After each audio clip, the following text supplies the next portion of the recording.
நீங்க மெட்டால lead ads run பண்ணும்போது, உங்களோட லீட் ஃபார்ம ஓப்பன் பண்ணி பார்த்திருப்பாங்க. ஆனா சப்மிட் பண்ணியிருக்க மாட்டாங்கல்ல. அவங்கள எப்படி நம்ம ரெக்கார்ட் பண்றது? அப்படின்றத இந்த வீடியோல பார்த்துடலாம் வாங்க. உங்களோட ஆட்ஸ் மேனேஜருக்குள்ள வாங்க. வந்ததுக்கு அப்புறமா go to audience, click on create audience, custom audience. அதுல போயிட்டு லீட் ஃபார்ம் செலக்ட் பண்ணுங்க.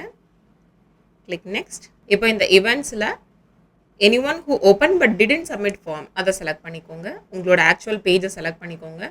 என்கிட்ட நிறைய பேஜ் இருக்கு. நான் ஏஜென்சி ரன் பண்றதுனால உங்ககிட்ட உங்களோட பேஜ் மட்டும்தான் இருக்கும். அதை செலக்ட் பண்ணிக்கோங்க. அண்ட் எந்த லீட் ஃபார்ம்ன்றதை அடுத்து செலக்ட் பண்ணணும். நான் எனக்கு லீட்னா என்னன்ற 2 ஃபார்ம் வச்சிருக்கேன். அதை நான் செலக்ட் பண்ணிக்கிறேன். அண்ட் ஆடியன்ஸ் ரிட்டென்ஷன் எனக்கு 90 days ஓகே தான்.